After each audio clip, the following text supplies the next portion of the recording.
Bonjour, dzień dobry, good morning, everybody. Thank you for coming here today.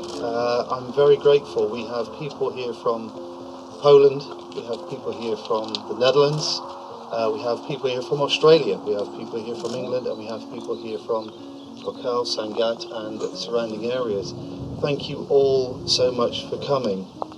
I appreciate that not everybody speaks English, not everybody speaks French, not everybody speaks Polish. So hopefully between the few of us, we will be able to speak a little of each language so that everybody understands what we are doing here today. So, without further ado, I would like to introduce the representative for the Polish Embassy in Paris.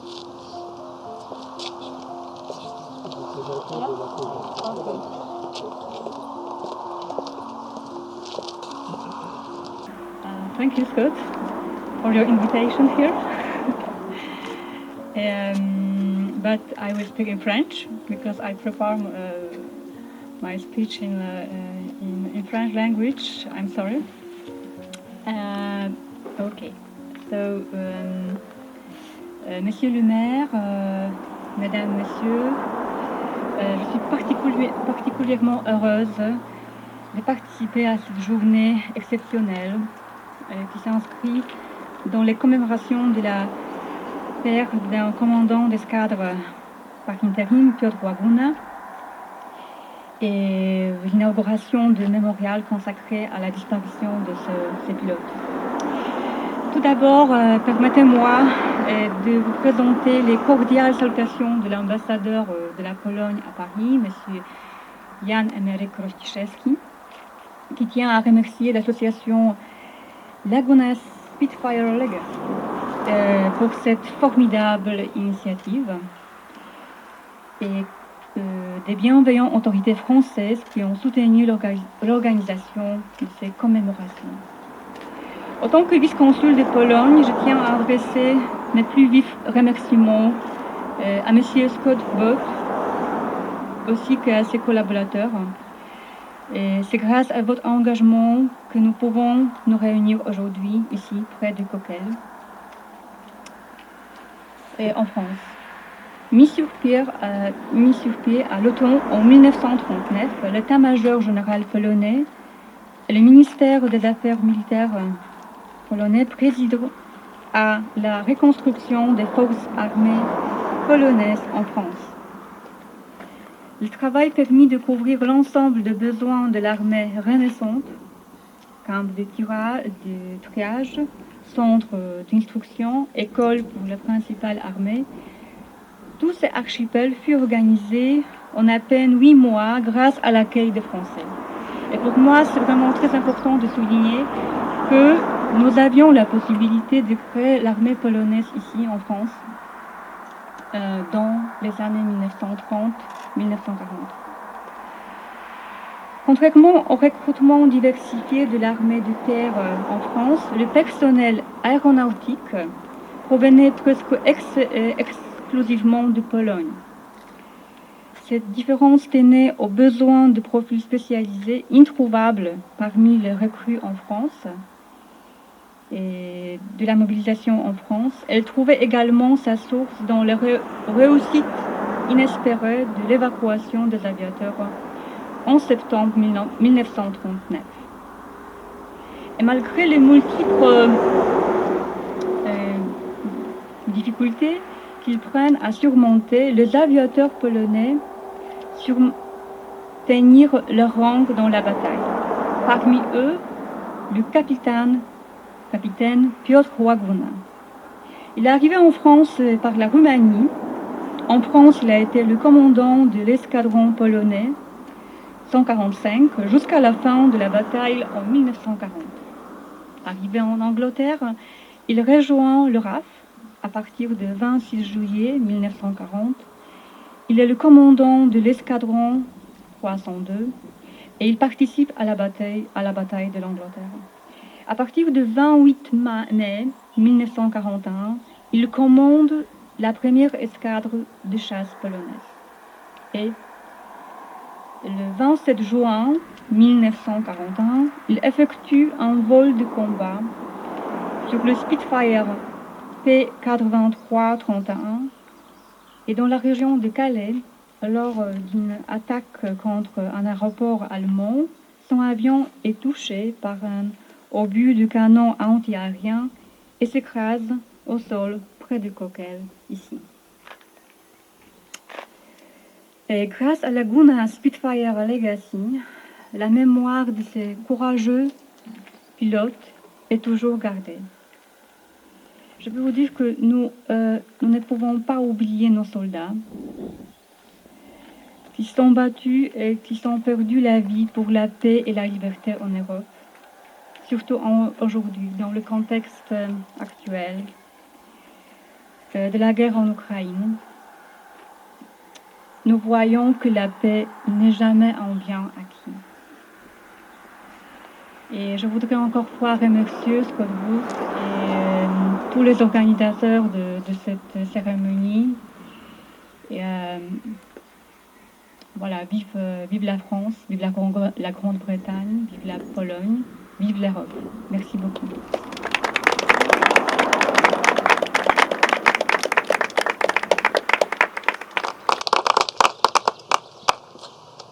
I apologise in advance. This is in English for the French speakers, but hopefully the fantastic words of our previous speakers in French will help the French speakers understand.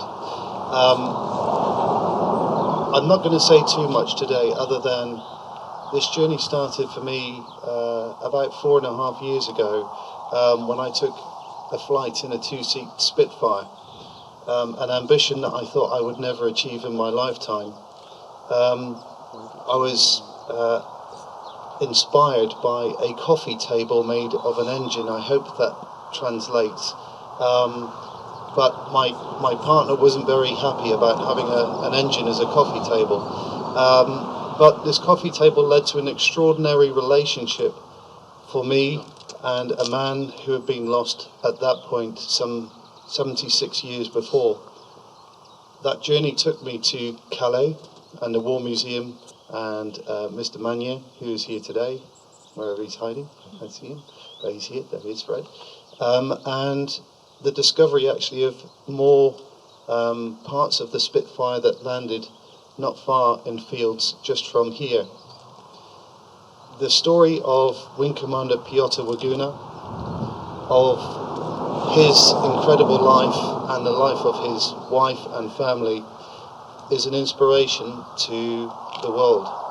And I think that's reflected today with the response of the Polish people in response to the situation in Ukraine. I think it speaks volumes as to how you treat people or expect to be treated. I'm very proud to say that Piotr was one of the first to fight in Poland to save his nation. But when the nation was overwhelmed by not just the Germans but the Russians, they were ordered to evacuate, not to surrender, but to evacuate to continue the fight. And they moved through Europe until they reached France. Piotr organized and helped those French squadrons to be bolstered with Polish pilots in often older aircraft that were more challenging. They weren't as fast or reliable, but the Poles fought hard alongside their French friends. He was very proud of that until they were evacuated then from La Rochelle to the UK. Again, it would have been easy for him to give up and for the men and women to give up, but they didn't. They fought again for freedom, for our freedom and for theirs. That journey took him ultimately to this day and this time 81 years ago in these skies above us. Last night we stayed in the Holiday Inn in Coquelles, just up the road here, which is the site that he was attacking. To look out of my bedroom window this morning and to be able to see those buildings that he was actually attacking that day was emotional, I think, for all of us, to understand the journey and those last moments of his precious life. So It's not in vain that we are here today, 81 years later, remembering not just Piotr, but the 18,000 Polish airmen and women who came to fight for everybody's freedom and enjoy the freedoms that we enjoy today. I'm very honoured, and so many French people have been incredible on this journey, and I'd like to thank just a few. It started with Fred and Solange, who have helped enormously, JP Jareth, who helped us on the journey, Hugh Chevalier, Alban Simon, who's here today, amongst many, and I apologise if I miss your name, but you are not forgotten on this journey that we have all taken together, British, French, Polish, and the Netherlands, too, who sponsored P8331 Sumatra. I think enough from me in English. I hope you may have picked a few words up and understood what I may have said, but I would like to now hand over to Wing Commander Laguna's son, Yannick, to say a few words.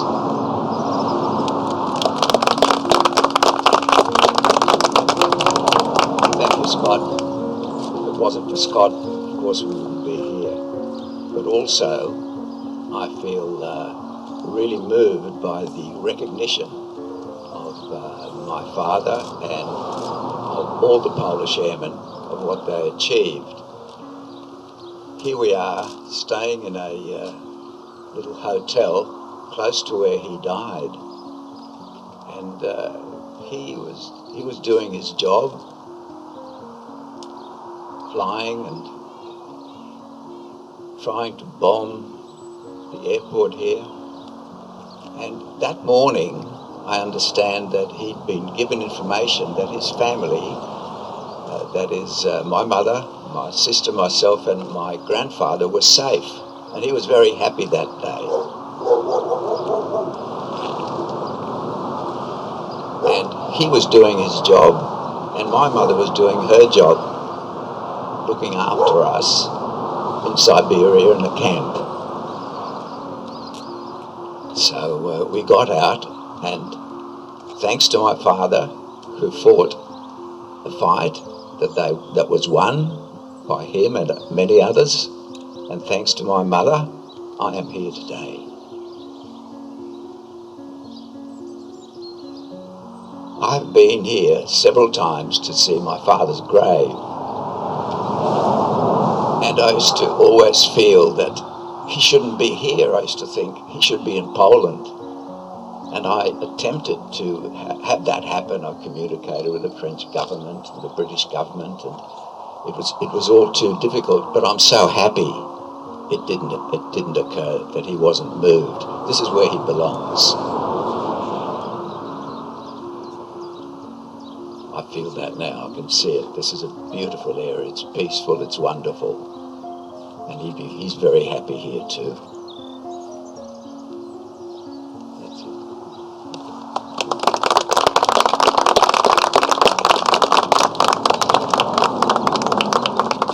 Thank you, Jan.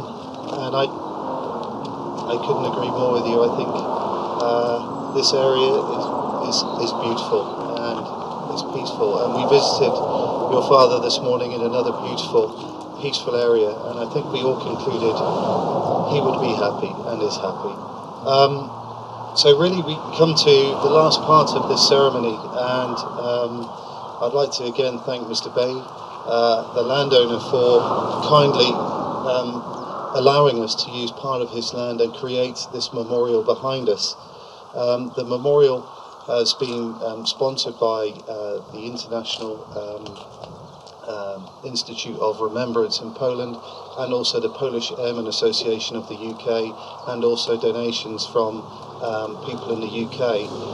So entirely this has been funded by donations and people keen to remember Piotr. So without further ado, I'd like to invite Yannick to come and reveal your father's memorial.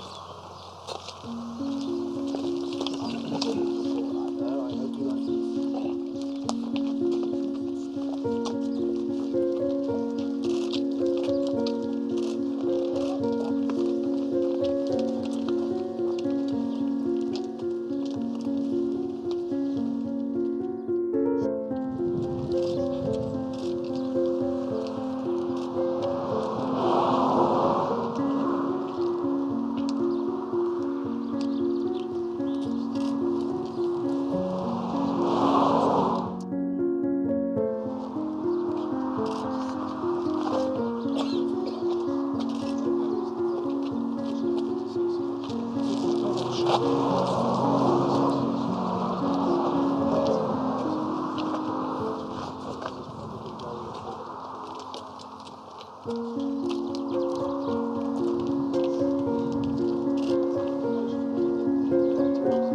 your father's story.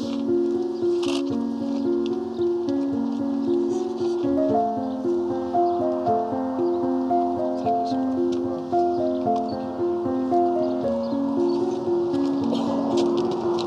So thank you everybody for coming this morning.